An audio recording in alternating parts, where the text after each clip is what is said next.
بسم الله الرحمن الرحيم. والعرف في الشرع له اعتبار لذا عليه الحكم قد جدار. والعرف في الشرع اور عرف کا شریعت کے اندر لہو اعتبار ہے، لذا علیہ الحکم قد یدار، اسی وجہ سے کبھی حکم کا دار و مدار عرف پر ہوا کرتا ہے۔ عرف معرفت سے ہیں اور جاننے کے معنی میں آتا ہے۔ جب کوئی چیز عام پھیل جائے تو وہ چونکہ ہر ایک کے علم میں ہوتی ہے، اس وجہ سے پھر اس کو عرف کہتے ہیں اور اس کو معروف بھی کہتے ہیں۔ وَأْمُرُ بِالْعُرْفِ وَعَارِضْ عَنِ الْمُشْرِكِينَ اصطلاح میں کس کو کہتے ہیں؟ آگے اس کی تعریف خود حضرت کرتے ہیں۔ قال فی المستصفى العرف والعادة ما استقر في النفوس من جهة العقول۔ عرف عادت وہ ہے جو لوگوں کی دلوں کے اندر راسخ ہو جائے، من جهة العقول عقل کی طرف سے، وتلقته اتباع السلیمہ بالقبول اور طبیعت سلیمہ ان کو قبول کر لے۔ یعنی ایک چیز جو عقل کے موافق ہے اور سلیم طبیعتوں نے، یعنی جو ہوشیار، اچھے معتدل مزاج قسم کے لوگ ہیں، سمجھدار قسم کے لوگ ہیں، انہوں نے بھی اس کو قبول کر لیا ہے، تو اب یہ چیز یہ عرف بن گئی۔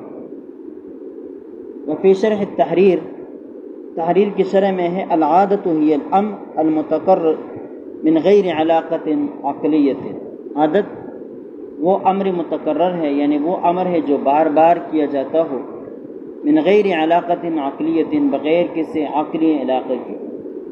عادت لوگوں کی مختلف ہوتی ہے، اس کے اوپر کوئی عقلی دلیل پیش نہیں کی جا سکتی۔ جیسے کہ لوگوں کا تکیہ کلام ہوتا ہے، ایک کا تکیہ کلام ایک ہے، دوسرے کا تکیہ کلام دوسرا ہے، تیسرے کا کوئی اور ہے۔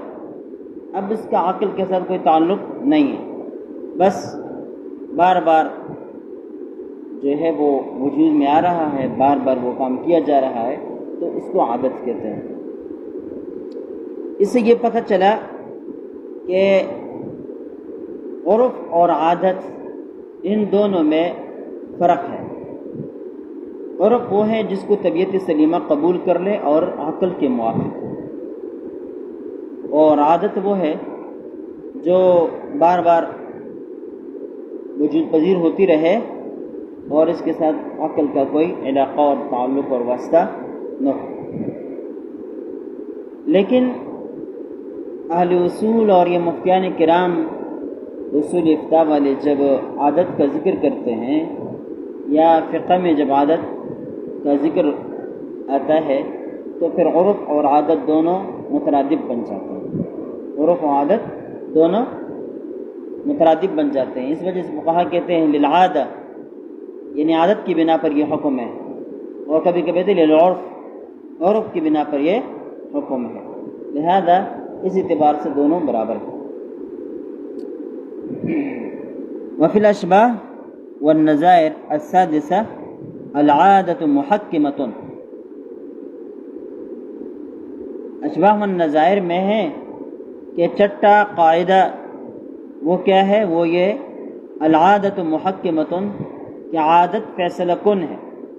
وہاں عادت بول کر عرف مراد ہے کہ عادت اور عرف کو فیصلہ کن بنا دیا جاتا ہے۔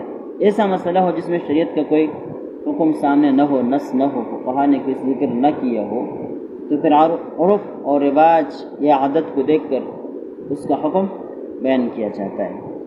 وَأَصْلُهَا قَوْلُهُ علیہ السلام، عادت کا اعتبار یا عرف کا جو اعتبار ہے، اس کی اصل دلیل وہ یہ حدیث ہے، مَا رَآهُ الْمُسْلِمُونَ حَسَنًا فَهُوَ عِنْدَ اللَّهِ حَسَنٌ۔ جس چیز کو مسلمان اچھا سمجھے وہ چیز اللہ کے یہاں بھی اچھی ہوتی ہے۔ لہذا اگر عرف ایسا ہو، مسلمان کوئی ایسا رواج اختیار کیے ہوئے ہو، عادت اپنائے ہوئے ہو جو شریعت کے نصوص کے خلاف نہ ہو، تو صرف اس وجہ سے کہ شریعت میں اس کی کوئی نظیر نہیں ہے یہ جائز، اس کو ناجائز کہنا غلط ہوگا، صحیح نہیں ہوگا۔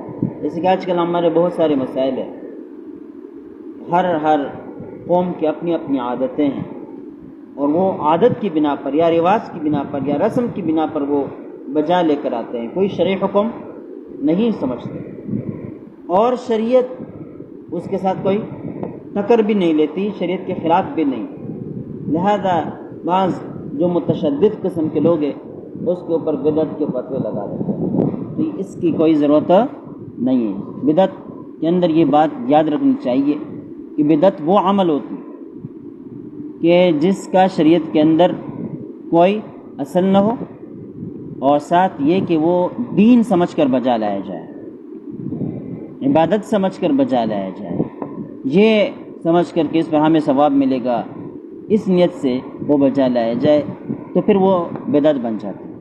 لیکن ایک کام کو اگر عبادت نہیں سمجھا جاتا اور جو ہے اس کے اوپر ثواب کا وہ نہیں رکھا جاتا، بس عام رسم و رواج ہے، تو اس کے اوپر آپ بدعت کا فتویٰ نہیں لگا سکتے۔ اس بارے میں آپ دیکھیں تعزیت کی مختلف قسم کے اصول، بعض لوگ تعزیت کیسے کرتے ہیں، بعض کیسے کرتے ہیں، مختلف طریقے ہیں۔ اب آپ صلی اللہ علیہ وسلم سے تو اتنا ثابت ہے کہ آپ صلی اللہ علیہ وسلم کو اس بات کا علم ہوا کہ فلاں جگہ فوتگی ہوئی، آپ صلی اللہ علیہ وسلم کو جیسے پتہ چلا وہ کڑے تھے، آپ صلی اللہ علیہ وسلم نے دعا فرمائی۔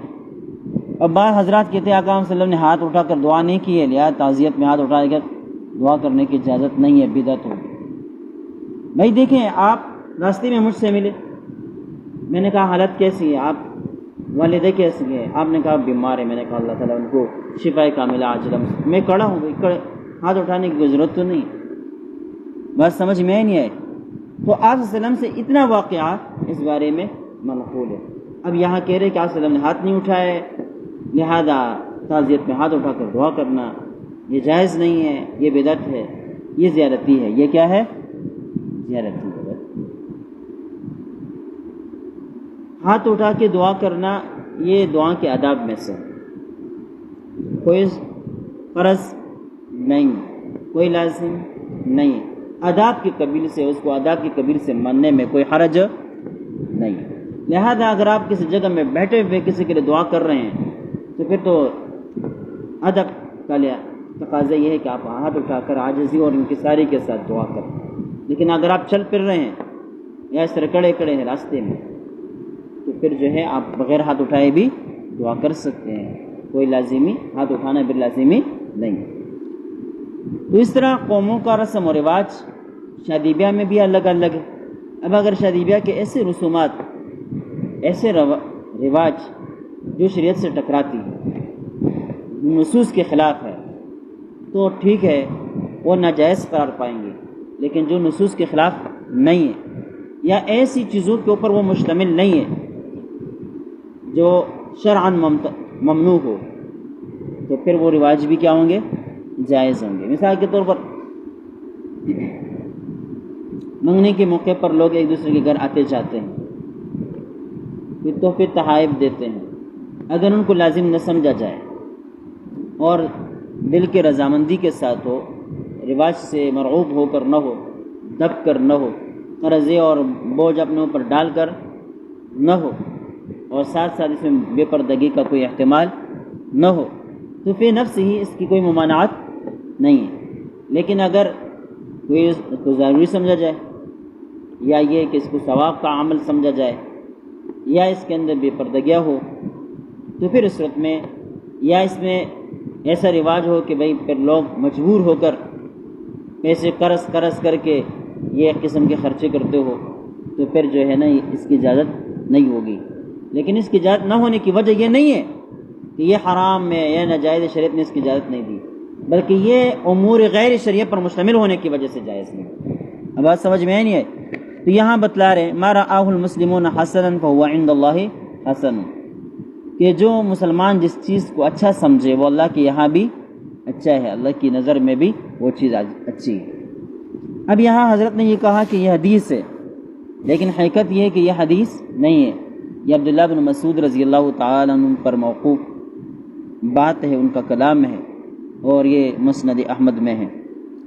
جب میں تخصص میں تھا تو اس وقت ہم نے اس کی تخریج کی تھی، بہت تلاش کے بعد جو ہے یہ وہاں ملی تھی، اور میرے خیال سے مستدرک حاکم میں بھی ہے، لیکن یہ حدیث مرفوع نہیں ہے، موقوف ہے، حضرت عبداللہ بن مسعود رضی اللہ تعالیٰ عنہ کا قول ہے۔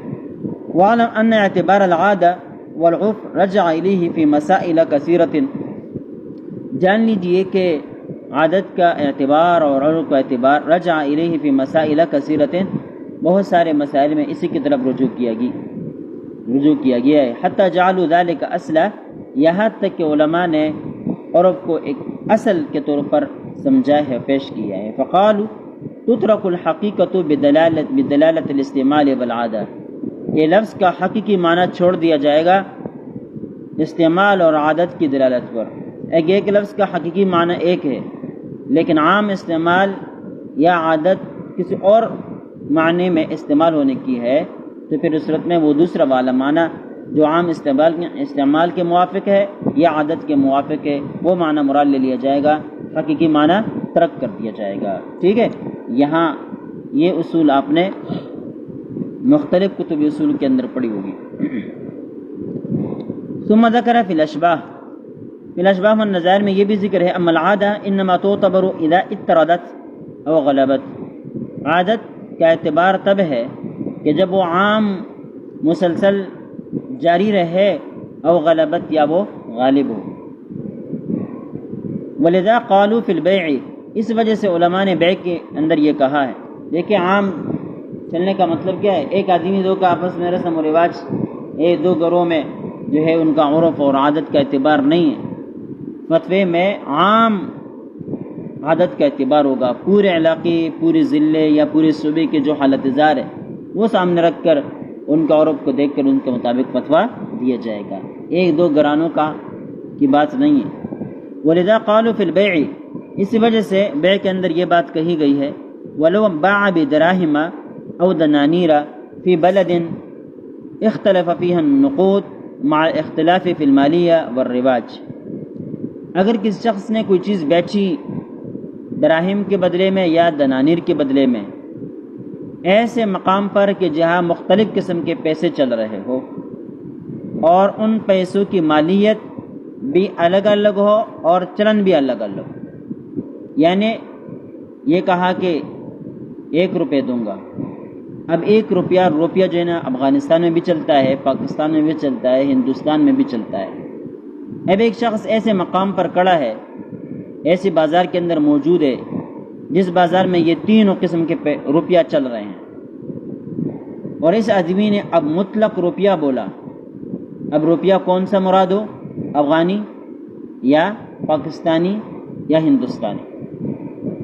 تو آپ نے ہدایت کے اندر یہ پڑھا ہے، اچھا ان تینوں کی مالیت میں فرق ہے، ان تینوں کی مالیت میں فرق ہے، پاکستان کی روپیہ کی مالیت افغانستان کے روپیہ کی مالیت کی حساب سے اس کی نسبت سے کم ہے، اس طرح انڈیا کی نسبت سے کم ہے، اور ان کا آپس میں بھی فرق ہے، لہذا مالیت سب کی ایک نہیں ہے۔ والرواج، اور رواج میں بھی فرق، انصرف البیع الی الاغلب، اب یہ بیع جو ہے غالب چلن کے طرف پھیر دیا جائے گا۔ کیا مطلب ہے کہ بھائی ٹھیک ہے تینوں قسم کی روپیاں یہاں مارکیٹ کے اندر چل رہے ہیں، لیکن زیادہ تر کون سے چل رہے ہیں، زیادہ تر رواج کون سے پیسوں کا ہے، تو زیادہ رواج جن پیسوں کا ہوگا انہی پیسوں کی طرف اس کو پھیر دیا جائے گا۔ قال فی الہدایہ، ہدایہ نے اس کی جو علت بیان کی ہے وہ یہ لأنہ هو المتعارف، اس لیے کہ یہی متعارف ہے، یعنی یہ عرف ہے، فینصرف المطلق الیہ، لہذا مطلق اس کی طرف پھیر دیا جائے گا۔ وفی شرح البیری عن المبسوط الثابت بالعرف كالثابت بالنص، جو چیز عرف سے ثابت ہو وہ ایسی حقیقت رکھتی ہے جیسے کہ وہ نص سے ثابت ہو، جیسے کہ وہ کس سے ثابت ہو، نص سے ثابت ہو۔ ثم يعلم ان كثير من الاحکام التي نص عليها المجتہد صاحب المذہب، پھر جان لیجئے کہ بہت سارے احکام جس کے اوپر مجتہد نے نص کیا ہے، مجتہد سے مراد صاحب المذہب ہے، بناءً علی ما کان فی عرفہ و زمانہ، وہ نص جو ہے اس نص کی بنا ان کے عرف اور ان کے زمانے کی بقدر اور ان کی حالت پر ہے۔ قد تغیرت بتغیر الازمان بسبب فساد اہل الزمان، اب وہ احکام جو ہے زمانے کے بدلنے کی وجہ سے ان کے اندر تبدیلی آئی، بسبب فساد اہل زمان، اہل زمان کے فساد کے سبب سے لوگوں میں فساد پیدا ہوا تو احکام کے اندر بھی تبدیلی آئی۔ لیکن ان احکام کے اندر تبدیلیاں آتی ہے بھائی جن کے اندر شارع کی طرف سے کوئی نص نہ ہو، بات آئی سمجھ میں، صرف عرف کی بنا پر وہ احکام فقہاء کرام نے مجتہدین نے بیان کیے ہو تو عرف بدلنے کی وجہ سے احکام کے اندر پھر تبدیلی آ جاتی ہے۔ او عموم الضرورہ، یا عموم ضرورت کی بنا پر حکم کے اندر تبدیلی آ جاتی ہے، کما قدمناہ من افتاء المتاخرین بجواز الاستئجار علی تعلیم القرآن وعدم الاکتفاء بظاہر العدالہ مع ان ذلك مخالف لما نص علیہ ابو حنیفہ۔ امام ابو حنیفہ رحمہ اللہ کا مسلک تو یہ ہے کہ تعلیم قرآن کے اوپر اجرت لینا جائز نہیں ہے، لیکن بعد کے متاخرین نے اس کے جواز پر فتویٰ دیا۔ وعدم الاکتفاء بظاہر العدالہ، امام صاحب کا مسلک یہ ہے کہ ظاہر عدالت کا اعتبار کیا جائے گا، جب گواہ عدالت کے اندر پیش ہوئے اور جو ہے نا ظاہر اعتبار سے وہ نیک صالح کسی مدرسے کے مدرسین اور مفتیان کرام نظر آ رہے ہیں، اب بات سمجھ میں نہیں ہے تو کہتے ہیں ظاہر عدالت کو دیکھتے ہوئے ان کی گواہی کو قبول کر لو۔ لیکن صاحبین کا مسلک ہے کہ ظاہری عدالت کا اعتبار نہیں ہے بلکہ تزکیہ کرایا جائے گا، تو بعد کے مفتیان کرام نے صاحبین کے قول پر فتویٰ دیا فساد زمانے کی وجہ سے، تغیر عرف اور زمانے کی وجہ سے۔ مان ذالک مخالف لما نص علیہ ابو حنیفہ، حالانکہ یہ دونوں مسائل اس کے برخلاف ہے جس کی نص امام ابو حنیفہ رحمہ اللہ نے فرمائی ہے۔ امام صاحب نے یہ فرمایا کہ تعلیم قرآن کے اوپر اجرت لینا جائز نہیں ہے، ظاہری عدالت کا اعتبار کیا جائے گا، لیکن بعد میں کیا ہو گیا، تعلیم قرآن کے اوپر اجرت لینا کا جواز اور اس طرح ظاہری عدالت کے اوپر فیصلہ نہ کرنا، یہ فتویٰ سامنے آیا۔ ومن ذلك تحقق الاکراہ من غیر سلطان مع مخالفتہ لقول الامام، اوپر دو مثالیں ویسے تفہیم بنتی ہے، اب باقاعدہ پوری ایک فہرست دے رہے ہیں کہ یہاں پر فیصلہ عرف کے مطابق ہوا اور حکم کے اندر تبدیلی آئی۔ پہلا مسئلہ یہ ہے کہ امام ابو حنیفہ فرمایا کرتے تھے اکراہ وہ معتبر ہے جو حاکم وقت کی طرف سے ہو یا جو حاکم وقت کے جو نمائندگان ہیں، ان کے نائبین ہیں یا ان کی طرف سے مقرر کردہ جو حضرات ہیں جن کو سرکاری حیثیت حاصل ہے، ان کا اکراہ سمجھا جاتا تھا اور پھر اس کے اوپر وہ اکراہ کے احکام جاری کیے جاتے تھے۔ اگر کوئی عام آدمی کسی کے اوپر جبر کرتا، اکراہ کرتا، تو اس کے اوپر اکراہ کے احکام جاری نہ ہوتے، یہ امام صاحب کا مسلک ہے۔ لیکن بعد میں اکراہ ہر آدمی کی طرف سے بھی قبول کر لیا گیا، کوئی بھی طاقتور آدمی جس نے جو دھمکی دی ہے اس دھمکی کو وہ پوری کر سکتا ہے تو اس کے اکراہ کا اعتبار ہے، اس کے اکراہ کا اعتبار ہے۔ تحقق الاکراہ کہتے ہیں ان مسائل میں سے اکراہ کا متحقق ہونا ہے من غیر السلطان، بادشاہ کے علاوہ سے، مع مخالفتہ لقول الامام، حالانکہ یہ امام کے قول کے خلاف ہے، بناء علی ما کان فی عصرہ، اس بنا پر کہ ان کے زمانے میں کیا تھا، ان غیر السلطان لا یمکنہ الاکراہ، اس لیے کہ ان کے زمانے میں بادشاہ کے علاوہ کوئی دوسرا آدمی کسی کے اوپر جبر اور اکراہ کر ہی نہیں سکتا تھا، کیونکہ یہ جو عام اسلحے کا رواج جو منٹوں میں کسی کو قتل کر سکے، اس زمانے میں یہ چیزیں نہیں تھی۔ ثم کثر الفساد، پھر فساد عام ہو گیا، زیادہ ہو گیا، فصار یتحقق الاکراہ من غیرہ، اب اکراہ سلطان کے علاوہ غیر کی طرف سے بھی متحقق ہونے لگا۔ فقال محمد باعتبارہ، لہذا امام محمد رحمہ اللہ نے اسی کا فتویٰ دیا، وَأَفْتَى بِهِ الْمُتَأَخِّرُونَ، اور متاخرین نے بھی اسی کے اوپر فتویٰ دیا کہ اکراہ صرف سلطان کی طرف سے نہیں بلکہ ہر اس آدمی کی طرف سے جو اپنی دھمکی دیے ہوئے ہو اس کو نافذ کرنے پر قدرت رکھتا ہو۔ ومن ذلك تضمین الساعی مع مخالفته لقاعدة المذهب من ان الزمان على المباشر دون المتسبب۔ ایک ہوتا ہے مباشر، ایک ہوتا ہے متسبب، یعنی جو سبب بن جاتا ہے کسی کام کے لیے۔ قاعدہ یہ ہے، آپ الاشباح والنظائر کے اندر پڑھ لیں گے، قاعدہ آ جائے گا کہ حکم کی نسبت مباشر کی طرف ہوتی ہے، متسبب کی طرف نہیں ہوتی۔ اس کو ایک مثال سے سمجھیں کہ ایک چور نے آپ سے پوچھا کہ بھئی مال کہاں پڑا ہوا ہے، آپ نے بتلا دیا کہ وہ اس الماری کے اندر مال پڑا ہوا ہے، اس نے جا کے چوری کر دیا، تو آپ صرف سبب بن گئے اور چور مباشر بن کر اس کو چوری کر کر لے کر گیا، بعد میں پکڑے گئے تو چوری کی سزا چور کو دی جائے گی، آپ کو نہیں دی جائے گی، اس لیے کہ آپ صرف سبب بنے ہیں، آپ مباشر نہیں۔ سمجھ گئے؟ یہ ہو گیا قاعدہ۔ لیکن اب تضمین الساعی، پہلے زمانے میں، آج بھی لوگ ایسا کرتے ہیں کہ بھائی خواہ مخواہ کسی کے ساتھ چھیڑ ہے، کسی کے ساتھ دشمنی پیدا ہو گئی، اب اس کے ناجائز قسم کی شکایتیں جا کے تانہ میں درج کرا دیتے ہیں۔ پہلے زمانے میں براہ راست حاکم وقت کے پاس چلے جاتے تھے کہ وہ آدمی ایسا ہے، وہ آدمی ایسا ہے، مجرم ہے، فلاں ہے، باغی ہے، اور آپ کے بارے میں یہ کہتا ہے، تو حاکم وقت سے اس کو سزا دلواتے تھے ناجائز طور پر، ناحق طور پر۔ اب یہ ساعی صرف سبب بنا، سزا کس نے دی؟ حاکم وقت نے دی، اصل مباشر وہ ہے۔ لیکن ظاہر ہے حاکم وقت سے تو کوئی پوچھ نہیں سکتا اور اس کے اوپر ہر کسی کا بس نہیں چلتا، لہذا ضامن کس کو قرار دے دیا؟ ساعی کو قرار دے دیا، جس نے ناجائز اور ناحق شکایتیں لگائی ہے۔ اب اگر اس آدمی کا کوئی نقصان ہوا تو اس کا وبال اس ساعی کے اوپر پڑے گا جس ساعی نے ناجائز قسم کی شکایت لگائی ہے۔ اب بات سمجھ میں نہیں ہے؟ پہلے یہ مسلک نہیں تھا، اب یہ مسلک ہو گیا ہے، تو یہ عرف اور زمانے کی تبدیلی کی وجہ سے۔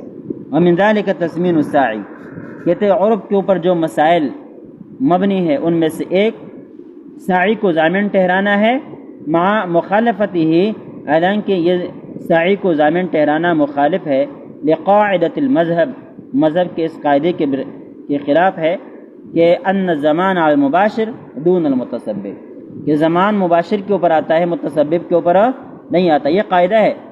لیکن اس قاعدے کے خلاف علماء نے فتویٰ دیا، متاخرین نے، عرف اور زمانے کی تبدیلی کی وجہ سے، کہ یہ ناجائز اور ناحق شکایت کنندہ یہ ضامن ہوگا۔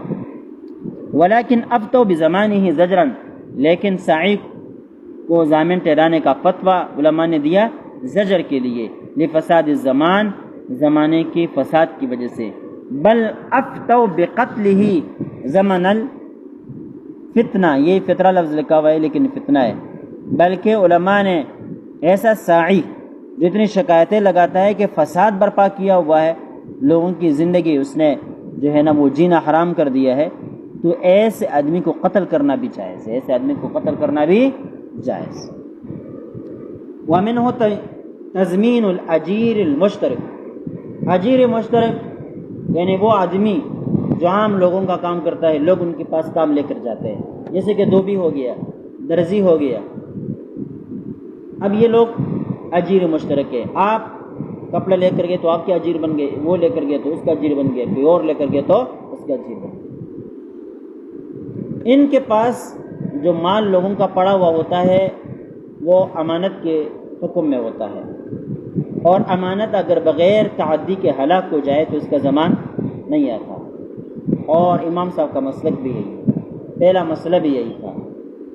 لیکن اب چونکہ یہ جو اجیر مشترکین ہیں یہ خیال نہیں رکھتے لوگوں کے مالوں کا جو ان کے پاس رکھا جاتا ہے، لہذا خیال نہ رکھنے کی وجہ سے ان کا یہ مال وغیرہ ان کے پاس جو رکھا جاتا ہے وہ ضائع ہو جاتا ہے، تو اس تغیر زمانے کی وجہ سے ان کو ضامن ٹھہرا دیا گیا، اور فتویٰ اسی کے اوپر ہے کہ اگر درزی کپڑا غائب کر دیں یا ان کی دکان سے غائب ہو جائیں تو اصل فتویٰ تو یہ ہے کہ اس کے اوپر ضمان نہیں، لیکن تغیر زمانے کی وجہ سے متاخرین نے فتویٰ دیا کہ اب اس دور میں اس کے اوپر کیا آئے گا؟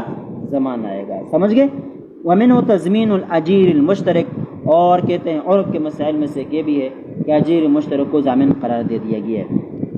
وقولہم، چوتھا مسئلہ، ان الوصی لیس له المضاربہ بمال الیتیم فی زماننا. اصل مسئلہ یہ تھا کہ یتیم کا جو وصی ہے اس کے پاس یتیم کا مال پڑا ہوا، وہ خود ان پیسوں سے مضاربت کرے تو اس کا جواز تھا، اس کی اجازت تھی. لیکن بعد میں مفاد پرستی پیدا ہو گئی، خود غرضی پیدا ہو گئی. علماء نے فتویٰ دیا کہ وصی کے پاس جو یتیم کا مال ہے اس سے وہ اپنی ذات کے لیے مضاربت نہیں کر سکتا. اب بات سمجھ میں نہیں ہے؟ وقولہم، اور کہا کہ یہ قول ان الوصی لیس له المضاربہ، اس کے لیے جائز نہیں ہے کہ وہ مضاربت کرے بمال یتیم کے مال سے فی زمانہ، ہمارے زمانے میں. نمبر 5 اور 6، وَيَبْتَعُهُمْ بِتَضْمِينِ الْغَاصِبِ عَقَارِ الْيَتِيمِ وَالْوَقْفِ. اصل مسئلہ یہ ہے کہ دیکھیں، منقولی چیز اگر کوئی شخص غصب کر لے اور وہ ضائع ہو جائے یا ان کے پاس وہ ہلاک ہو جائے تو اس کا ضمان تو آتا ہے. منقولی چیز پہلے بھی تھا اور اب بھی ہے. لیکن غیر منقولی چیز جیسے کہ زمین ہے، اگر کسی غاصب نے وقف کی زمین یا کسی یتیم کی زمین کو غصب کر دیا، اب آفت سماوی آ گئی اور اس زمین کو تہس نہس کر دیا. اگرچہ یہ آفت سماوی ہے، اس میں غاصب کا کوئی عمل دخل نہیں ہے، اور پہلا فتویٰ بھی یہی تھا کہ اس کے اوپر کوئی ضمان بھی نہیں، لیکن بعد میں کیا کر دیا؟ اس کے اوپر ضمان کا فتویٰ دیا گیا. ایک یہ کہ اب یتیم اور وقف کے غصب کی زمین کا ضمان آئے گا، یہ عرف کے مطابق ہے. وعدم اجارتی اکثر من سنۃ فی الدور واکثر من 3 سنین فی الاراضی. وقف کی زمین ہے، اب اصل تو یہ ہے کہ بھئی وقف کی زمین ہے یا یتیم کی زمین ہے، کسی کی بھی زمین ہے، وہ آپ اجرت پر دے سکتے ہیں.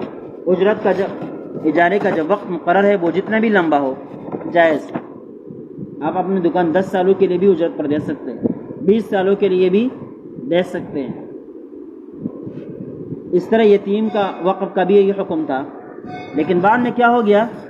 بعد میں یہ ہوا کہ وعن میں اجارت یا اکثر من سنۃ فی الدور، سکنائی جگہوں میں یعنی رہائشی جگہوں میں وقف کی دکان یا وقف کی کوئی چیز یا اس طرح یتیم کا کوئی دکان 1 سال سے زیادہ کسی کو اجرت پر نہیں دی جائے گی. واکثر من 3 سنین فی الاراضی، اور جو زمینیں ہیں صحرائی زمینیں ہیں وہ 3 سالوں سے زیادہ اجرت پر نہیں دی جائے گی. مع مخالفتی لاصل مذہب من عدم الزمان وعدم التقدیر بمدہ. اصل مذہب تو یہ ہے کہ غاصب کے اوپر زمین کے خراب ہونے کا زمان نہیں آتا، وعدم التقدیر بمدہ، اور اجرت جاری کے لیے کوئی خاص مدت مقرر نہیں ہے، جتنے بھی طے ہو جائے جائز ہے.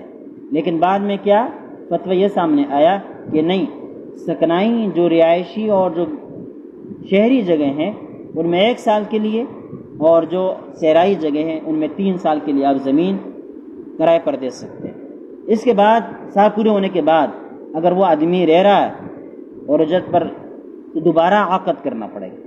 اس کی وجہ تاکہ یہ آدمی اس وقف کی زمین کے اوپر یا اس زمین کے اوپر کہیں قابض نہ بن جائے. آج بہت سارے ہیں نا، پگڑی کی بنا پر بہت سارے بڑے بڑے یہ بلڈنگیں عمارتیں دی گئی تھی، آج وہ لوگ اس کے اوپر قابض ہیں. آج کیا ہے؟ قابض. پگڑی جانتے ہو نا؟ ہاں، تو پگڑی کے اوپر ہمارے مدرسہ تھا، اس کے ارد گرد جو ہے دکانیں تھیں. پہلے زمانے میں یعنی سن 70 میں 72 میں وہ پگڑی پر دیے گئی تھی. آج تک وہ لوگ 500 روپے کرایہ دے رہے ہیں اور دکانیں خالی کرنے کے لیے وہ کسی بھی صورت میں تیار نہیں. اس زمانے میں ان جگہوں کا کرایہ ہزاروں میں ہے، 50,000 60,000 تک آج کل وہاں کرایہ ہے، لیکن وہ پہلے پگڑی پر لینے کی وجہ سے وہی 500 300 400 روپے کرایہ دے رہے، بڑا بھی نہیں، اور دکانیں خالی بھی نہیں کر رہے، تو قابض بن گئے نا۔ بہت سارے لوگوں کے واقعات آپ جب یہ کتابیں اٹھا کر دیکھیں گے نا اجارے کے باب میں، تو آپ کو پتہ چلے گا کہ بہت سارے لوگ سوالات کرتے کہ ہم نے زمین یا اپنی دکان یا اپنا گھر فلاں کو کرائے پر دیا ہوا تھا اور اب وہ قابض بن گئے۔ اور انگریزی قوانین کے مطابق یہ ہے بھی کہ بھائی اگر کرایہ دار جو ہے نا وہ دعویٰ کر لیں، تو بہت سارے لوگوں کی کیسز چل رہے ہیں کہ بھئی میں اتنے زمانے تک اس گھر کے اندر رہ رہا ہوں، لہذا یہ گھر میرے ملکیت بنا دیا جائے، اب وہی معاملات چل رہے ہیں۔ تو اس وجہ سے یہ بتلا دی کہ وقف کی زمین یا دکان وغیرہ یا اس طرح یتیم کی زمین اور دکان وغیرہ جو ہے متعین مدت سے زیادہ اجارے پر نہ دیا جائے، آگے اگر ضرورت ہو تو دوبارہ عقد کیا جائے تاکہ کوئی قبضہ نہ کر سکے۔ چلیے تو کافی ہے۔